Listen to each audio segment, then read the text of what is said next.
اب آگے چلتے ہیں، کچھ ہمارے شبہات ہوں گے، کچھ ہمارے سوالات ہوں گے، وہ بھی آپ سامنے رکھیں۔ یہ جو تحریری درخواست کا تصور ہے، یہ کہاں سے آیا ہے؟ مرد کو دوسری شادی کی طلب ہوئی، وہ تحریری درخواست لکھنے بیٹھ جائے۔ اس تصور کو ذرا ثابت کرو قرآن و حدیث سے۔ پھر آپ نے کہا جی پہلی بیوی کی اجازت، آپ نے پہلی بیوی کی پرمیشن کو ڈسکس کیا، آپ نے تو عدل کو یہاں ڈسکس ہی نہیں کیا، ٹھیک؟ پھر آپ نے کہا آ جاؤ ڈیبیٹ کر لیتے ہیں، یا آپ نے اس سلسلے میں اپنی رائے دی۔ تو آپ کون ہوتے ہیں ڈیبیٹ کرنے والے؟ آپ کون ہوتے ہیں اپنی اوپینین دینے والے؟ یہ تو اجتہادی مسئلہ ہے ہی نہیں جہاں اوپینین کا عمل دخل ہو۔ جب یہ اجتہادی مسئلہ ہے ہی نہیں، قرآن کا واضح حکم ہے، واضح آرڈر ہے، جہاں اجتہاد کی گنجائش بالکل نہیں ہوتی، تو ایسے گند اجتہاد کے نام پر گن مارنے والے کہاں کھڑے ہیں؟ وہ خود ہی فیصلہ کر لیں۔ انشاءاللہ ہم آگے جا کے اس پہ مزید بات کریں گے۔ اور یہ جو اجازت کا تصور ہے نا، پہلی بیوی اجازت دے، اللہ اکبر، یہ اجازت کا تصور خواتین و حضرات بڑا بھیانک ہے، بہت بھیانک ہے۔ اس اجازت کا جو تصور ہے، اس تصور کی ایک انتہا مغرب میں ہے اور دوسری انتہا مشرق میں ہے۔ مغرب میں دیکھ رہے ہیں اجازت کا تصور، وہاں اجازت سے زنا لیگلائز ہے۔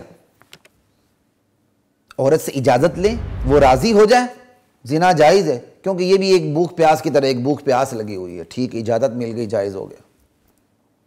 یعنی مغرب میں اجازت سے نکاح زنا جائز ہو گیا، اور یہاں بغیر اجازت کے نکاح ہی ناجائز ہو گیا۔ مغرب میں ایک انتہا کہ اجازت سے گناہ لیگلائز ہو گیا، زنا لیگلائز ہو گیا، اور یہاں کیا ہے؟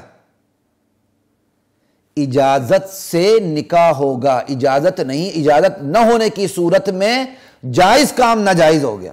یعنی مغرب میں اجازت ہونے کی صورت میں ناجائز کام جائز ہو گیا، اور ہمارے ہاں اجازت نہ ہونے کی صورت میں جائز کام ناجائز ہو گیا۔ تو بیسک جو تھیم ہے اس کے نیچے، فنومینا ہے اور بیسک تصور ہے، وہ اجازت کا ہے۔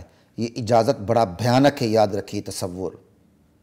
اس اجازت کو لیں اور اس پورے مغربی فلسفے کو دیکھیں۔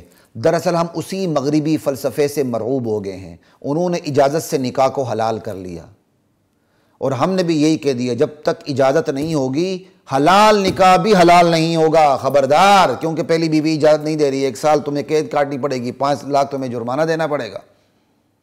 اجازت کا تصور بڑا خطرناک ہے۔ اور یہ اجازت کا تصور یہ کہاں سے آیا؟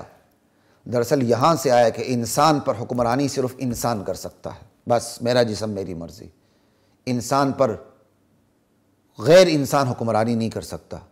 یہ دراصل یہ جو اجازت کا تصور ہے نا، یہ اس فلسفی سے آیا ہے، اور اس فلسفی میں اللہ کی مرکزیت کو اپنی طرف سے ہٹا کے انسان نے اپنی مرکزیت قائم کر دی۔ Government of the people, by the people and for the people, اللہ کو نکال دیا ہم نے۔ انا للہ و انا الیہ راجعون۔ لا الہ الا اللہ اللہ اکبر۔ آگے ہم ایک دو اور باتیں کرتے ہیں۔ خواتین و حضرات، یہ جو ایک کیس آیا، غالباً ملتان کا ہے یا کہاں کا ہے، کہ پہلی بیوی نے اپنے شوہر کو گرفتار کروا دیا، ٹھیک ہے؟ تو یہ دیکھنا چاہیے ہمارے ارباب اختیار کو اور دلچسپی رکھنے والے ساتھیوں کو، یہ کہیں پلانٹڈ کیس تو نہیں ہے، باقاعدہ پلانٹ تو نہیں کیا گیا۔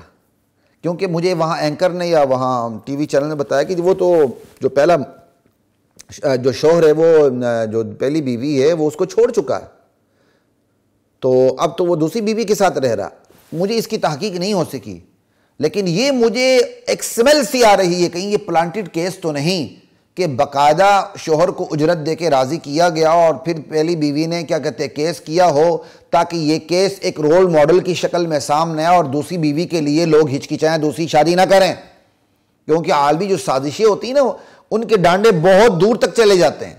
تو خیر اس سلسلے میں مجھے تحقیق نہیں، لیکن بہرحال ایک کویسچن ضرور ہے کہ کہیں یہ پلانٹڈ کیس تو نہیں، کہیں یہ خود کیس آگے لایا تو نہیں گیا تاکہ باقاعدہ اس کیس پہ سزا دے کر ایک پورا میسج پاکستانی سوسائٹی کو ڈیلیور کر دیا جائے کہ خبردار تم نے دوسری شادی نہیں کرنی ورنہ پہلی بیوی تمہیں اندر کروا دے گی۔